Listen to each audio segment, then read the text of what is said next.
ನಿರ್ಜಲ ಏಕಾದಶಿ ಹೆಸರೇ ಹೇಳ್ತಾ ಇದೆ. ನಿರ್ಜಲ ಅಂದ್ರೆ ಒಂದು ತೊಟ್ಟು ನೀರನ್ನು ಕೂಡ ತಗೊಳ್ದಿರ ಕಟ್ಟುನಿಟ್ಟಾಗಿ ಮಾಡುವಂತಹ ಏಕಾದಶಿ ಉಪವಾಸ.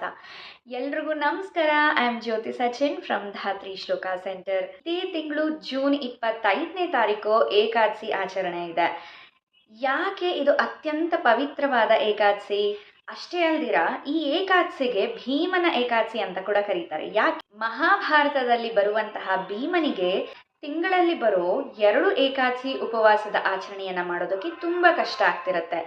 ಆಗ ವ್ಯಾಸ ಋಷಿಯನ್ನ ಕೇಳಿದಾಗ ವ್ಯಾಸರು, ನೀನು ಈ ನಿರ್ಜಲ ಏಕಾದಶಿಯ ಉಪವಾಸವನ್ನ ಮಾಡು, ವರ್ಷದಲ್ಲಿ ಮಾಡುವಂತಹ 24 ಏಕಾದಶಿಯ ಆಚರಣೆಗೆ ಇದು ಸಮ ಆಗತ್ತೆ ಅಂತ ಹೇಳ್ತಾರೆ.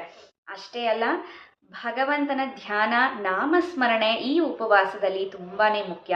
ದ್ವಾದಶಾಕ್ಷರಿ ಮಂತ್ರವನ್ನ ಜಪ ಮಾಡ್ಬೋದು, ಓಂ ನಮೋ ಭಗವತೆ ವಾಸುದೇವಾಯ, ಅಥವಾ ನಾರಾಯಣಿಯಂ ಪಾರಾಯಣ ಮಾಡ್ಬೋದು, ಅಥವಾ ವಿಷ್ಣು ಸಹಸ್ರನಾಮವನ್ನ ಕೂಡ ಹೇಳ್ಬೋದು. ಏಕಾದಶಿಯಿಂದ ಶುರುವಾಗಿ ಮಾರನೇ ದಿನ ದ್ವಾದಶಿಯವರೆಗೂ ಈ ನಿರ್ಜಲ ಉಪವಾಸವನ್ನ ಮಾಡಬೇಕು. ಅಷ್ಟೇ ಅಲ್ಲ, ಯಾರಿಗೆಲ್ಲ ನೆಸೆಸಿಟಿ ಇರುತ್ತೋ ಅಂಥವರಿಗೆ ನೀರು, ಆಹಾರ, ಬಟ್ಟೆ, ಹಣ್ಣುಗಳು ಇಂಥದ್ದನ್ನ ದಾನ ಮಾಡಿ. ಏಕಾದಶಿ ಎಷ್ಟೊತ್ತಿಂದ ಶುರುವಾಗಿ ಮಾರನೇ ದಿನ ದ್ವಾದಶಿ ಎಷ್ಟೊತ್ತಿಗೆ ಕೊನೆ ಆಗುತ್ತೆ, ಉಪವಾಸ ಎಷ್ಟೊತ್ತಿಗೆ ಎಂಡ್ ಮಾಡಬೇಕು ಅಂತ ನಾನು ಕ್ಯಾಪ್ಷನಲ್ಲಿ ಹಾಕಿರ್ತೀನಿ.